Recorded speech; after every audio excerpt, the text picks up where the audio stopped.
Dragi privitori, vă invit să vizionați cea de-a 97-a ediție a rubricii Ochiul Inteligent și desigur că astăzi, după o evaluare a tot ceea ce a fost publicat în ultimele zile despre afacerea Epstein, am decis să fac și eu o analiză a tot ceea ce s-a întâmplat și ce ar putea asta să însemne. Știți foarte bine că Epstein, prietenul mai multor oameni puternici ai lumii, avea o insulă în coasta Statelor Unite unde desfășura activități criminale ilicite. El a fost condamnat pentru pedofilie la începutul anilor 2000, după care dosarul s-a închis, după care din nou a fost arestat în anul 2008-2009 și a stat la închisoare 13 luni, doar 13 luni, pentru pedofilie și aceste renumite file-uri sau fișiere ale lui Epstein au constituit inclusiv subiect de campanie pentru Donald Trump, actualul președinte al Statelor Unite. Uite că vinerea trecută Ministerul Justiției al Statelor Unite a publicat 3,5 milioane de documente, dintre care peste sute de mii de videouri și foarte, foarte multă corespondență. Este adevărat că Ministrul Justiției, ceea ce se presupune a fi Ministrul Justiției al Statelor Unite ale Americii, a spus că toate aceste fișiere au fost prelucrate în grabă și astăzi deja unele victime ale crimelor sexuale care au avut loc pe insula lui Epstein s-au revoltat pentru faptul că nu au fost acoperite fețele, că nu au fost tratate aceste documente în modul corespunzător. Dragi privitori, cine a fost Epstein? După ce ați privit mai multe surse de informație, cred că și dumneavoastră deja cunoașteți, vin doar să fac o totalizare a acestui fenomen. Din punctul meu de vedere, ceea ce are loc astăzi în lume și mai cu seamă analiza acestor fișiere ale lui Epstein seamănă sau pare a fi o travă de coacțiune pentru o lungă durată. De departe, acest caz al lui Epstein și compania va fi cel mai răsunător caz al secolului 21 și deoarece noi suntem în așa zisă perioadă de reevaluare a tot ceea ce înseamnă lumea astăzi, putem spune că acest caz, acest dosar al lui Epstein, cu siguranță va sta la baza și relansării unui model nou de funcționare a lumii. În final, revenim la întrebarea cine este Epstein. El nu este doar un pedofil, este a fost că s-a sinucis sau l-au sinucis în 2019. Apropo, prietena lui, concubina lui, soția ce mai fi fost ea, dar persoana care i-a fost alături la toate nelegiuirile pe care le-a comis în raport cu minorele, ea stă la închisoare și la moment este probabil unica persoană capabilă să depună mărturii și va fi chemată săptămâna care vine în Senatul American și va fi interogată de Comisia de Profil. Epstein era un matematician, atenție, el era matematician cu vari capacități de analiză financiară, este și autorul diferitor modele financiare și de fapt el a creat această rețea de pedofilie infantilă pe insula sa pentru a îi conecta într-o rețea și pentru a-i supraveghea și a avea materiale compromițătoare împotriva celor care se pare că conduc această lume. Fiind invitat, curtat, căutat de diferite personaje care aveau business-uri, deci aveau bani foarte mulți, Epstein a creat acest univers diabolic unde îi se furnizau fete, copiile chiar foarte mici, băieți, pentru divertismentul sexual al celor care aveau bani și au bani și astăzi. În aceste fișiere ale lui Epstein apar personalități bine cunoscute în toată lumea și care până astăzi erau curtați, invitați să susțină prelegeri, bazându-se pe experiența lor de președinți, de mari dominatori financiari ai lumii. Și uite că îi vedem în aceste fotografii scurse de Ministerul Justiției american, distrându-se cu fete minore în ipostaze foarte compromițătoare, jenante, da? Pentru că trebuie să fiți foarte atenți. Toate aceste dosare care au fost publicate, ele încă nu nu reprezintă deja un rezultat al cercetărilor pe care urmează să le facă instituțiile judiciare pe de o parte, dar și instituțiile jurnalistice. Foarte multe documente sunt acoperite cu pătrate negre, adică nu pot fi văzute fețele, nu pot fi descifrate textele până la sfârșit. De aia e nevoie de foarte multă perspicacitate pentru a le înțelege. Site-ul Ministerului Justiției american este foarte greoi și este straniu că Silicon Valley, care se află în Statele Unite ale Americii, marele Elon Musk, care și-a dorit și el să ajungă pe această insulă, dar nu a ajuns pentru că gașca asta lui Epstein nu l-a primit pe Musk. Ziceau că nu este demn, așa se pare, nu este demn să vină alături de ei. Foarte interesante aceste lucubrații care merg pe muche de cuțit în mână cu criminalitatea. Deci trebuie să facem deosebire între ceea ce s-a întâmplat acolo și sunt dovezi video, texte, fotografii și, de exemplu, corespondența care a avut loc între Epstein și alte personaje, alte persoane, deseori care n-au nicio treabă cu insula lui, deci el avea comunicarea asta în calitate de consilier financiar. Epstein și-a dorit foarte mult să pătrundă și în elitele moscovite. Se pare că Moscova i-a furnizat carne vie, fete frumoase și tinere și foarte tinere. Despre aceasta vorbesc mai multe surse. Se pare că și FSB-ul și KGB-ul stau în spatele acestei operațiuni. Apropo, în spatele acestei operațiuni stau mai multe servicii de informații ale diferitor țări și marea întrebare care apare este de ce serviciile de informații ale diferitor țări civilizate nu au aruncat această bombă. De ce? Pentru că lumea este condusă și ghidată de bani, pentru că banii hotărăsc totul și persoanele care au bani își cumpără dreptatea în instanțele judiciare. În același timp, rolul Rusiei în această pedocriminalitate nu a fost un rol prezențial, adică nu a fost Putin acolo pe insula lui Epstein. Lavrov, da, a comunicat cu Epstein prin diferiți oficiali și am să vorbesc despre ei un pic mai departe. Ca să înțelegem, trebuie să răspundem împreună la câteva întrebări. De ce această criminalitate sexuală a fost posibil să apară? Și pornim de la această întrebare, pentru că puterea corupe și deseori la putere ajung oameni disproporționați din punct de vedere psihic și sunt afectați fie de narcisism extrem, fie de sociopatie extremă, deci acești oameni nu au nicio empatie față de cei care îi înconjoară și se pun pe ei înșiși în prim plan, și de oameni care au deviații psihice la nivelul preferințelor sexuale.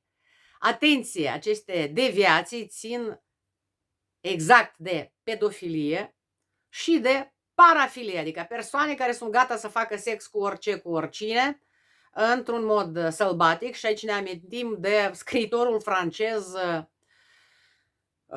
Donatien Alphonse François Sade, de la numele căruia a provenit termenul sadism. Pentru că multă lume folosește sadism, dar multă lume nu știe că vine de la numele unui scriitor francez al secolului luminilor, apropo.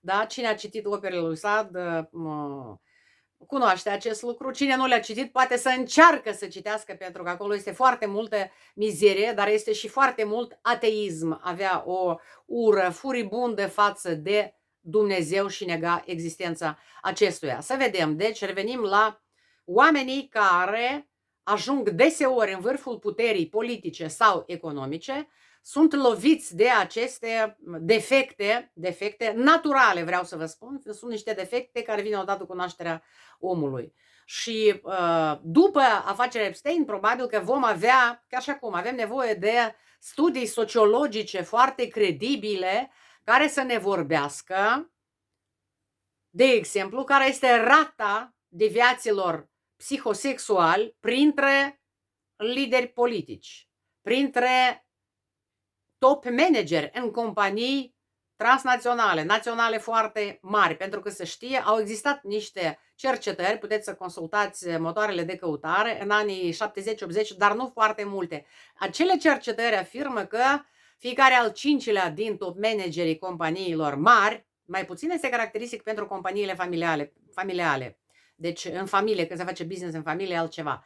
Dar în companii transnaționale, care nu aparțin top managerului, el este doar gestionar, printre ei fiecare al cincilea are deja aceste porniri de narcisism exagerat, bolnăvicios, sociopatie și deviații sexuale. Același lucru există și printre liderii politici care, odată ajunși la putere, pot să dezvolte, având acești germeni într-un stadiu latent în ei, ei pot să dezvolte astfel de comportamente și consideră că banii și poziția lor socială le iartă tot și ei pot să facă orice de o manieră absolut impunitivă, pentru că fișele Epstein, revolta pe care o trezesc ele la noi, cei din jur, oamenii simpli, cum am venit, este această impunitate. Se pare că oamenii implicați în astfel de scheme de criminalitate, din cauza sau datorită faptului că au bani și au putere, ei nu ajung să fie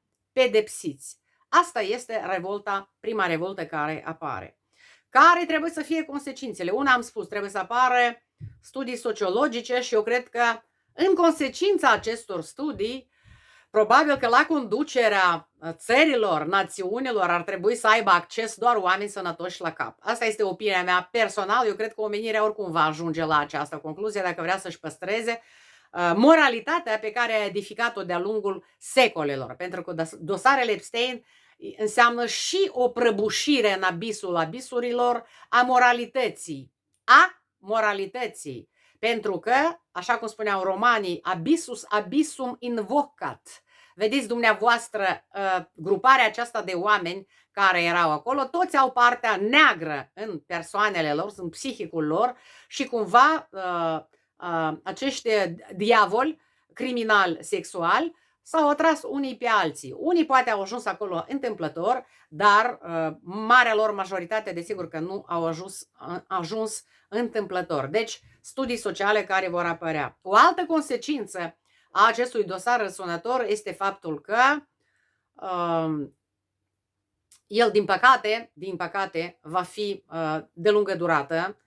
Justiția nu se face peste noapte. Acest dosar se va întinde pe 10 de ani. Doar că acele consecințe pe care le așteptăm noi, oamenii treci la minte, oamenii normali, adică, de exemplu, o demisie a cuiva, demisia lui Trump, pentru că el, în pofida faptului că neagă legăturile sale cu Epstein, dar știți cum e ridicol ceea ce spune el și-ar dori ca aceste fișiere să nu mai existe, dar acolo sunt dezvăluite orori despre care dumneavoastră sper că ați citit și nu este nevoie să le mai menționez, doar că ele trebuie dovedite în justiție. Eu cred că Trump va muri până atunci și nu va mai ajunge să afle dacă a fost condamnat sau nu.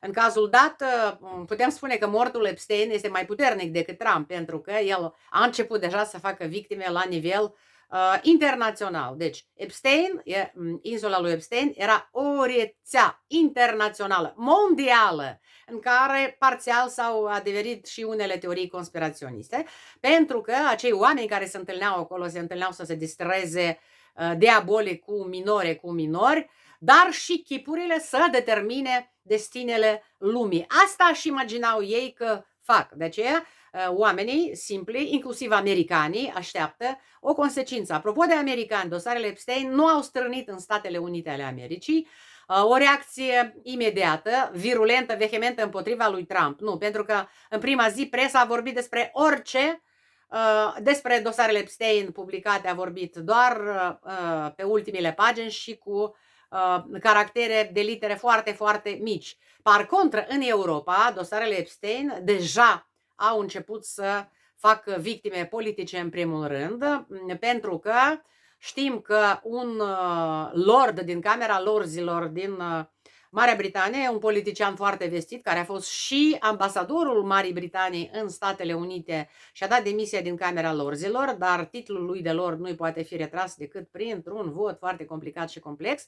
Ce a făcut el? El i-a furnizat lui Epstein fișiere clasificate ale politicii interne britanice. Această demisie eu cred că poate să-l coste și pe Starmer, pentru că în calitate de premier ei fac parte din același partid laburist, posibil să fie și niște reacții, niște consecințe politice la nivel european. Vedeți că, dacă ați observat, Europa prima a reacționat la aceste dosare Epstein, face primele victime politice. În Franța, de exemplu, fostul ministru al culturii, Jacques Lang, a fost un astfel de ministru, a recunoscut că el a avut o comunicare cu Epstein pentru că numele lui figurează într-un schimb de e-mail-uri și condamnă această legătură, dar este bătrân, el deja nu mai poate să facă nimic, nu poate să-și influențeze cariera politică, dar fiica sa, care a fondat o firmă pe niște insule offshore din preajma Statelor Unite și a solicitat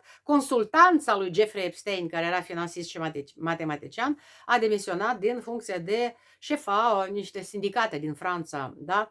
Și probabil că istoriile vor continua. Îmi pare bine că Donald Tusk, premierul Poloniei, a spus că Polonia va demara o anchetă națională pe tema cine figurează în fișierele Epstein și această anchetă națională, el a chemat și alte țări membre ale UE să facă același lucru.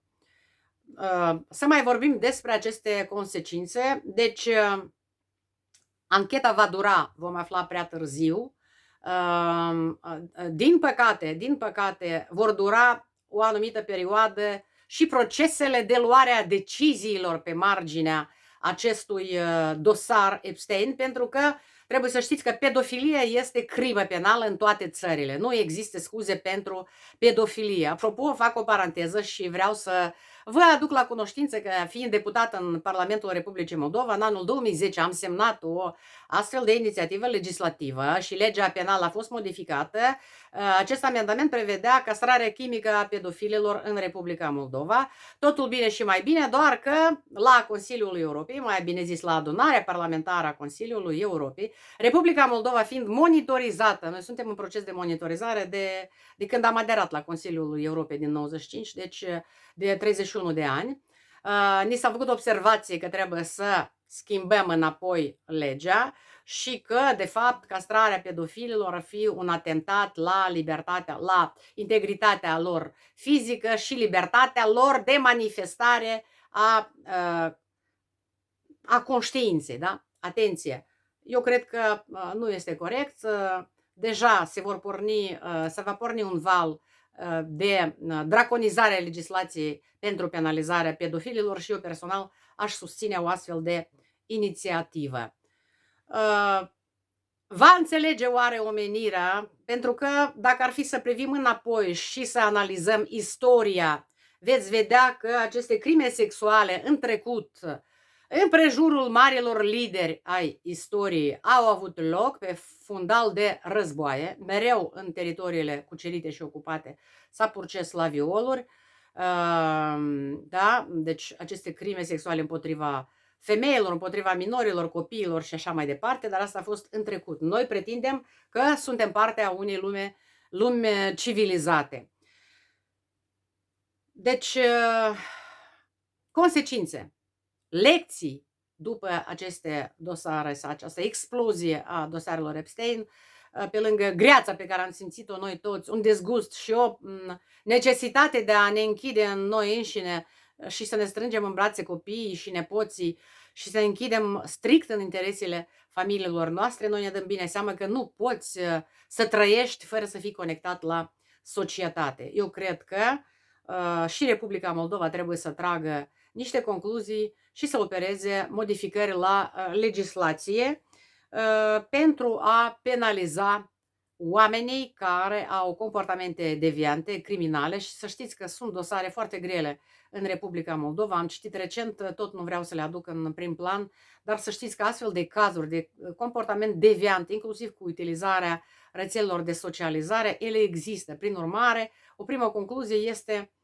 amendarea legislației penale, în sensul draconizării crimelor sexuale împotriva copiilor, deci crime de pedofilie, și draconizarea legislației pentru accederea la putere a celor care vor să fie deputați, miniștri, președinți și așa mai departe, o scanare medicală, psihologică este obligatorie. Repet, obligatorie. Dacă nu se va procede la așa ceva, noi riscăm să ne continuăm această cale prin coborârea în abisul abisurilor. Acum, cine a mai fost deci în aceste dosare implicat? Am schimbat fotografia. Este Robert Triver, dragi privitori, 82 de ani. Este un profesor cercetător american care și acum colaborează cu o universitate din America, dar a fost un oaspete foarte frecvent și prieten, practic, cu Epstein. Ce e cu acest Triver? Acest profesor, în tinerețe, a fost diagnosticat cu bipolaritate, dar în pofida acestui diagnostic, el și-a făcut niște studii doctorale și a lansat și o teorie care, bine știți ce o cunoașteți, teorie despre duplicitatea sexului, despre posibilitatea alegerii genului și așa mai departe. El a colaborat cu Epstein și, din punctul meu de vedere, este absolut amoral să continue să-și exercite misiunea de profesor, să învețe pe studenți și să-și promoveze ideile sale absolut maligne și bolnăvicioase. Așa. Bine, pe Bill Gates îl cunoaște toată lumea. Acum, faptul că el a avut relații sexuale cu minore pe insula lui Epstein, cred că i-a mirat pe mulți. Soția lui a recunoscut că a divorțat de Bill Gates din cauza relațiilor sale cu femeile, inclusiv minore, pe insula lui Epstein, și ea s-a pronunțat de unezi că e bucuroasă că a ieșit din această mocirlă. Și totuși noi ce facem cu fundația Melinda și Bill Gates, care, de exemplu, în Republica Moldova a dotat bibliotecile cu cărți, cu computere și așa mai departe? Cum își va face mai departe, cum își va îndeplini mai departe această fundație caritabilă Melinda și Bill Gates? Eu cred că astfel de personaj care a discutat cu Epstein inclusiv despre posibilitatea simulării unei pandemii, atenție, vă dați seama că un astfel de om nu mai merită să fie în general numit membru al elitei mondiale, oricât de bogat ar fi el. Ia uitați-vă încă un personaj, Torbjörn Jagland. Dragi privitori, ăsta a fost secretar general al Consiliului Europei între anii 2010-2018. Dragi privitori, în perioada 2009-2014 a fost membru al delegației Republicii Moldova la adunarea parlamentară a Consiliului Europei. Membrii APCE, odată la 4 ani, aleg secretarul general al Consiliului Europei. Trebuie să știți și vă spun eu că eu nu am votat pentru Torbjörn Jagland. În primul mandat am votat pentru contracandidatul său din Polonia, pentru că Polonia este, din punctul meu de vedere, o țară absolut specială, superbă, demnă, care are o istorie superbă și care acum este în prim planul luptei și rezistenței Ucrainei împotriva Rusiei fasciste. Și în al doilea mandat, din nou, nu l-am votat pe el, am votat o liberală din Germania, o doamnă, și îmi pare foarte rău că ea nu a câștigat în fața acestui personaj care, Torbjörn Jagland, atenție, a facilitat legăturile între Jeffrey Epstein și Putin. Deci, legăturile FSB-ului cu insula erau clare, dar a facilitat legăturile cu Putin prin Lavrov, i-a deschis viză lui Epstein și Epstein a vizitat Moscova și pentru a-și duce la capăt planurile sale de pedocriminalitate. Atenție, Miroslav Lașciac. Ăsta, domnilor, doamnelor, a fost ministru de externe al Slovaciei, iar la ora când au fost publicate dosarele Epstein, el era consilierul lui Robert Fico, premierul Slovaciei, care este împotriva extinderii UE, care este pro-Trump, chiar dacă l-a făcut pe Trump nebun în discuții private și politicul a scris despre acest lucru. Miroslav Lașciac a fost de asemenea timp de un an de zile președintele adunării parlamentare ONU și a fost și președintele OSCE prin rotație, a vizitat Republica Moldova și în convorbire cu Epstein lăuda frumusețea fetelor din Republica Moldova și se plângea că la ora aceea nu avea niște fetițe și poate că Epstein putea să-i facă bine cu niște fetițe frumoase. Apropo, Miroslav Lașceac a fost decorat de Marian Lupu în 2011, pe atunci președinte interimar, da? Cu ordinul, parmise, un ordin din Republica Moldova, ordinul Merit, ceva de genul ăsta. Prințul Andrew, avem și capete neîncoronate, dar din cadrul curților regale. Dragi privitori, eu personal sunt împotriva monarhiei la ora actuală. Monarhiei în calitatea sa de instituție în cadrul unei țări, oricare ar fi această țară. Din punctul meu de vedere, monarhiile și-au jucat de mult rolul. Rolul lor a fost unul determinant și edificator în constituirea națiunilor pe teritoriul Europei, vechiul continent, dar în zilele noastre să spui că avem rege, avem regină, avem coroană, nu știu ce, după mine este un anacronism. Și acest prinț Andrew, era de Windsor, dar l-au lipsit de toate titlurile pe care le avea, pentru că primele dosare publicate pe marginea afacerii criminale a lui Epstein l-au vizat și el a fost lipsit de toate titlurile în Marea Britanie și locuia în Statele Unite ale Americii. Deci și fotografii cu el sunt publicate și el a profitat de minore, prin urmare este criminal. Dragi privitori, din păcate, atenție, din păcate, și unii genii ai disciplinelor exacte, precum este Thomas Hawkins. Hawkins este un fizician american, s-a îmbolnăvit mai târziu de o boală incurabilă și a fost de degradare fiziologică totală. El a murit în 2018 la 76 de ani și Hawkins, deci acest invalid, atenție, a beneficiat și el de servicii sexuale ale minorilor pe insula lui Epstein.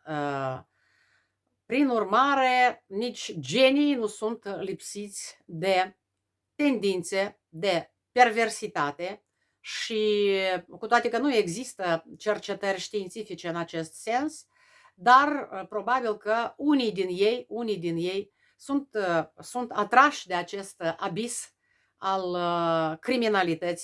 criminalității infantile. Dragi privitori, mă opresc aici pentru că cu siguranță vor continua și vor curge informații suplimentare referitoare la dosarele Epstein. Sunt foarte neplăcute toate aceste informații. Eu cred că lumea trebuie să stea bine pe picioare și să reziste și nu doar să opună rezistență, ci să-și modifice foarte multe în tot ceea ce înseamnă funcționarea instituțională a democrațiilor și accederea la putere a oamenilor și nu neapărat a celor cu bani. Eu cred că aceste dosare vor răsturna și concepțiile tehnologiilor politice, de funcționare a politicului în cadrul țărilor, națiunilor actuale care există. Pentru că, din păcate, eu personal privesc cu un ochi foarte critic cum funcționează democrațiile, cum are loc procesul de alegeri. Și vedeți că acest proces de alegeri politic are loc în condițiile unui abuz, dacă doriți, din partea noilor tehnologii informaționale și a platformelor de comunicare care există astăzi. Ele ce fac? Bagatelizează în general noțiunea de inteligență umană, dincolo de apariția inteligenței artificiale, pentru că, atenție, inteligența artificială trebuie să fie utilizată ca un instrument. Ea trebuie să fie un instrument pe care omul îl utilizează în activitățile sale profesionale. Și eu personal văd un rol extraordinar al inteligenței artificiale în tot ceea ce înseamnă medicină și tratarea bolilor incurabile. Asta este absolut necesar și cred că deja au și fost obținute rezultate foarte palpabile. Dar în ceea ce privește funcționarea politicului, eu cred că oricum va fi nevoie de multă investiție în educație pentru ca alegătorul, omul, cetățeanul de rând, să judece nu despre cantitatea de bani care a fost utilizată într-o campanie electorală. De exemplu, acest principiu american, care este multimiliardar în scoaterea în față a unui lider politic. Și uitați-vă pe cine l-au scos în față. L-au scos pe Trump. Sincer, zilele acestea nici nu am dorință să pomenesc numele lui Trump, pentru că este foarte, foarte murdărit de aceste file-uri Epstein și dacă americanii nu vor face nimic în raport cu Trump pe marginea dosarelor Epstein, eu cred că în Statele Unite are deja loc un proces care înseamnă moartea libertății și adevăratelor democrații. Noi trebuie să ne lucrăm grădina noastră, așa cum spunea Voltaire. Il faut travailler son jardin. Adică să ne facem ordine la noi în casă și mă refer la spațiul românesc. În primul rând trebuie să ne unim cu România, că asta este cel mai important. Și în astfel de momente, credeți-mă, am o mândrie deosebită pentru faptul că Nicu Șordan este în fruntea României în calitate de președinte și că românii au dat o lecție întregii democrații europene, occidentale și americane, alegând în fruntea statului un matematician strălucit, un om bine cântărit, cu o familie frumoasă și să știți că asta este o valoare incontestabilă și așa trebuie să rezistăm în fața tuturor intemperiilor, precum este acest abis de criminalitate sexuală care s-a dovedit că exista și înflorea în coasta Statelor Unite ale Americii, în coasta FBI-ului și CIA-ului, care știau foarte bine despre tot ce se petrecea pe aceste insule ale lui Jeffrey Epstein. Să fiți sănătoși cu toții și să rămâneți, în primul rând, oameni normali, adecvați, oameni care sunt, nu sunt genii, nu sunt excepționali, dar sunt pur și simplu normali. Că am ajuns și la concluzia că astăzi a fi normal deja este o mare, mare victorie.